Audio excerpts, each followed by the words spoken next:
अस्मद्गुरुभ्यो नमः। श्रीमते रामानुजाय नमः। जय श्रीमन्नारायण। गुरु चरणों में समर्पित।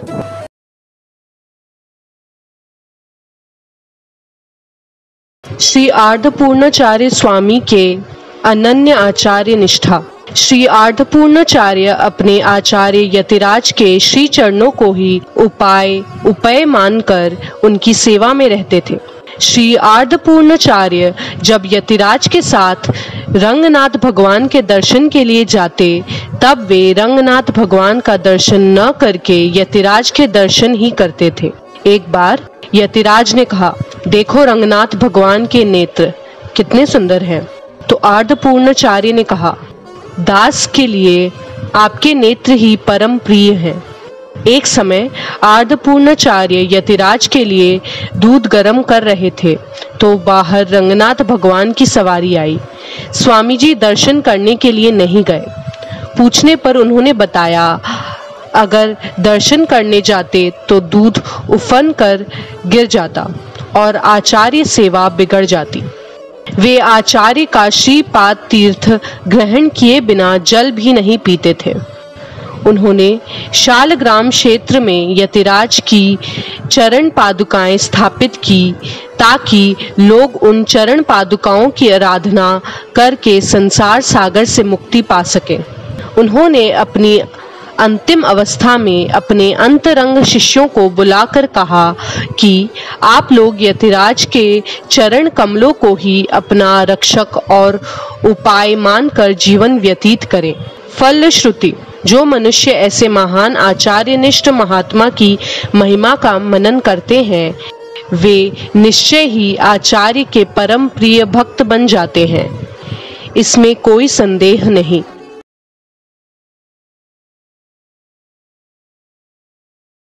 निष्ठा। यतिराज के एक शिष्य श्री अनंतालवान स्वामी जी यतिराज की आज्ञा से वेंकटाचल पर रामानुज सरोवर की खुदाई कर रहे थे।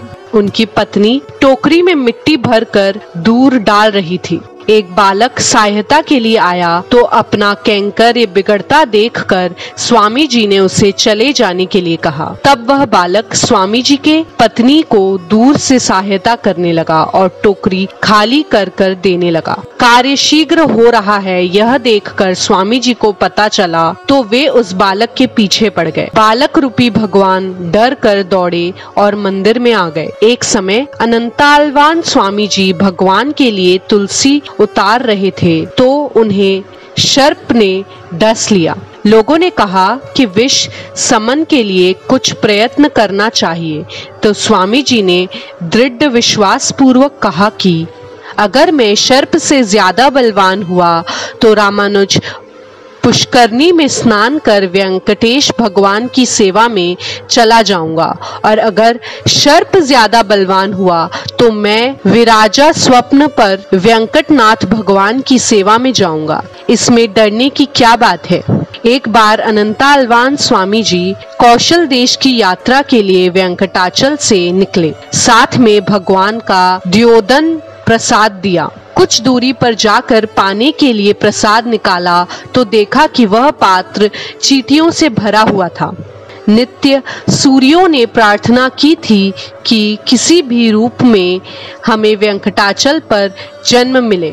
यह प्रार्थना का स्वामी जी को स्मरण हुआ तो सभी चींटियों में दिव्य सूर्यों का दर्शन करते हुए चींटियों सहित वह प्रसाद फिर से वेंकटाचल पर लाकर छोड़ दिया। एक बार अनंतालवान स्वामी जी भगवान के लिए पुष्पमाला बना रहे थे। तब भगवान ने उन्हें बुलाया तो स्वामी जी नहीं गए। पुष्पमाला बनाने के बाद जब स्वामी जी भगवान को समर्पित करने गए तो भगवान ने पूछा, मेरे बुलाने पर क्यों नहीं आए? स्वामी जी ने कहा, मैं यहाँ मेरे स्वामी जी के आदेश से कैंकर्य कर रहा हूँ। जब तक वह पूर्ण नहीं हो जाता तब तक मैं कहीं नहीं जा सकता। भगवान बोले कि मैं तुम्हें वेंकटाचल से निकाल दूं तो स्वामी जी बोले कि आप भक्त पराधीनता के कारण वैकुंठ लोक से आकर यहाँ विराजे हैं और मैं रामानुजाचार्य की आज्ञा से यहाँ आया हूँ। हम दोनों भी यहाँ पराधीन हैं, तो आप मुझे कैसे निकाल सकते हैं? स्वामी जी की दृढ़ता, आचार्य निष्ठा और कैंकर्य निष्ठा को देखकर भगवान अत्यंत हर्षित हुए।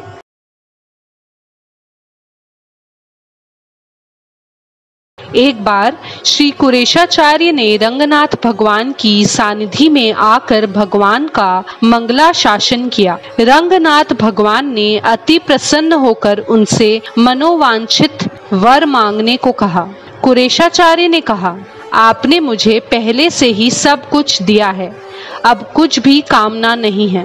भगवान ने पुनः आग्रह करने पर श्री कुरेशाचार्य बोले, आप मुझे परम पद दे दीजिए। भगवान ने कहा, तुम्हें तो परम पद दे दूंगा, और तुम्हारे भक्त, उन भक्तों के भक्त, भक्तों की परंपरा के अंतिम भक्त एवं तुम्हारे सभी संबंधियों को भी परम पद प्रदान करूंगा।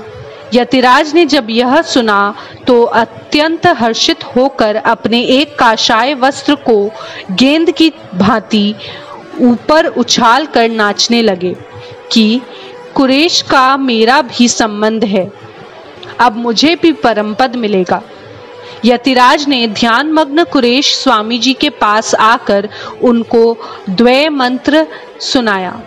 अत्यंत दुख के साथ यतिराज ने कुरेश स्वामी जी को परमपद जाने की आज्ञा प्रदान की। तत्पश्चात यतिराज अपने मठ में लौट आए।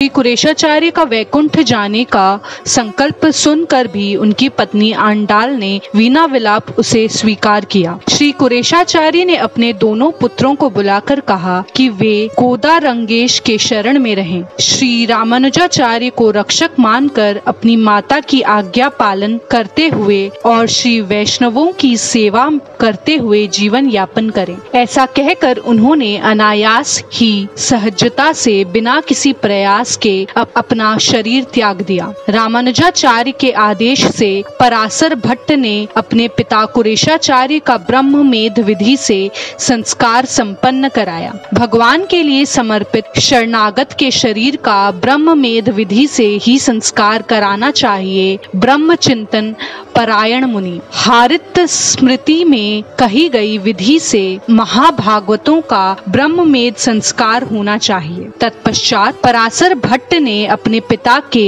12 दिन तक के सभी कृत्य विधि पूर्वक संपन्न किए। सहस्त्र गीति, द्राविड़ वेद आदि का पाठ कराकर पराशर भट्ट ने अपने अनुज सहित श्री कुरेशाचार्य का वैकुंठोवास संपन्न कराया। तदनंतर यतिराज श्री पराशर भट्ट को रंगनाथ भगवान के पास ले आए और भगवान ने पराशर भट्ट को पुत्र रूप में स्वीकार किया।